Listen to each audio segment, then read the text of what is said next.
இந்த மாரி வந்துட்டு முக்கும்போது, முதல்ல வந்துட்டு பார்த்தீங்கன்னா, ஒரு பனிக்கூடை வந்துட்டு உடைஞ்சு கீழ வெளிய வரும். கிட்டத்தட்ட பார்த்தீங்கன்னா, ஒரு பெரிய சைஸ்ல உடைஞ்சு வெளிய வரும். கிட்டத்தட்ட அதுலேருந்து ஒரு அதுதான் மொத்த பனிக்கூடத்துல 2 வகையான பனிக்கூடம் இருக்கும். முதல்ல ஒரு வரக்கூடிய பனிக்கூடம் ஒண்ணு, 2வது ஒரு பனிக்கூடம் வரும். ஃபர்ஸ்ட்டு வரக்கூடிய பனிக்கூடம் வந்து பார்த்தீங்கன்னா, கிட்டத்தட்ட பார்த்தீங்கன்னா, ஒரு 10லேருந்து 20 லிட்டர் தண்ணி வந்துட்டு அதுலேருந்து வெளிய வரும்.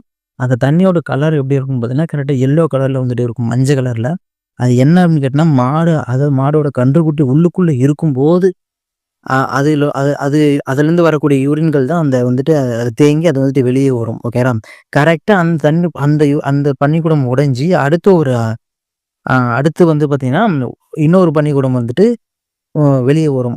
உடைஞ்சு வெளிய வரும். அப்போதெல்லாம் வந்துட்டு பார்த்தீங்கன்னா, ஃபர்ஸ்ட்டு பனிக்குடம் உடைஞ்ச உடனே, மாடு அதாவது அந்த கன்னுக்குட்டியோட முன்னங்காலும், வாய் அது முன்னங்காலும், முகமும் வந்துட்டு வெளிய வரும் ஃபர்ஸ்ட்டு. தலையும்.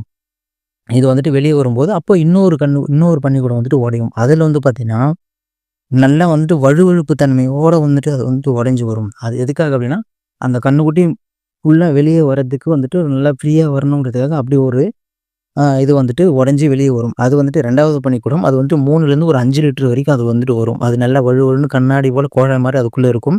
அதுக்குள்ள தான் கன்னுக்குட்டி வந்துட்டு வெளிய வரும். இது ஒரு விஷயம். கரெக்ட்டா அந்த முதல் பனிக்கூடம் உடைஞ்சு மாடு கா அந்த கன்னுக்குட்டி தலை வெளிய வரதுலேருந்து மாடு கடைசியா கன்னுக்குட்டி கீழ விழுற வரைக்கும் ஒரு 1/2 அன் ஹவர் வந்துட்டு எடுத்துக்கும். அந்த 1/2 அன் ஹவர்ல கண்ண போட்டு முடிச்சிரும். ஏன்னா, இதுதான் வந்துட்டு பொதுவான விஷயம். ஆ இதுல வந்துட்டு என்ன ஒரு பெரிய விஷயம் அப்டின்னா, சில கன்னுக்குட்டிகள வந்துட்டு பார்த்தீங்கன்னா, ஆ அதாவது பொதுவா வந்துட்டு கன்னுக்குட்டிகள் முன் கால் வெளிய வரும். தலைகள் முன்னாடி வரும். ஓகேங்களா? தலையும், முன் காலும் தான் ஃபர்ஸ்ட்டு வந்துட்டு வெளிய வரும். சில மாடுகளுக்கு சில கன்னுக்குட்டிகள் வந்துட்டு பார்த்தீங்கன்னா, பின்னங்கால் வந்துட்டு வெளிய வரும். அப்படி வெளிய வரதுனால அது ஒண்ணும் பெரிய ஒரு இது கிடையாது. அது நார்மல் தான். வெளிய வந்தாலும் அது வந்துட்டு கண்ண போட்டுரும். அது வந்துட்டு பெருசா நீங்க வொரி பண்ணிக்க வேண்டாம். அடுத்து அது ஒரு விஷயம். சில பேர் என்ன சொல்லுவாங்க அப்டின்னா, சில டைம்ல வந்துட்டு மாடுகளுக்கு வந்துட்டு சில அதாவது இப்ப நான் சொல்லியிருக்கக்கூடிய காலங்களுக்கு வந்து பசுமாட்டுக்கு இவ்வளோ காலம், எரும மாட்டுக்கு இவ்வளோ காலம், அந்த காலங்களையும் தாண்டி வந்துட்டு போகும். அப்படி போகும்போது பார்த்தீங்கன்னா, சில பேர் என்ன சொல்லுவாங்க அப்டின்னா, இது வந்துட்டு ஆ அப்படி தாண்டி போச்சு அப்டின்னா, நீங்க வந்துட்டு ஒரு பெருசா வொரி பண்ணிக்க வேண்டாம். நீங்க அது முன்னாடி வரைக்கும் நீங்க மாடுக்கு சனையா தான் இருக்குன்னு கன்ஃபார்ம் பண்ணிட்டீங்க. டாக்டர வச்சு சன ஊசி போட்டு கன்ஃபார்ம் பண்ணிக்கிட்டீங்க அப்டின்னா, அந்த காலங்கள தாண்டி போனாலும் உங்களுக்கு அத பத்தி வந்துட்டு உங்களுக்கு நீங்க வொரி பண்ணிக்க வேண்டாம். அத தாண்டியும் போகலாம். 1 நாள் 2 நாள் முன்ன பின்ன ஆகலாம். நீங்க அது வரைக்கும் வெயிட் பண்ணுங்க. கண்டிப்பா கண்ணு வந்துட்டு போட்டுரும்.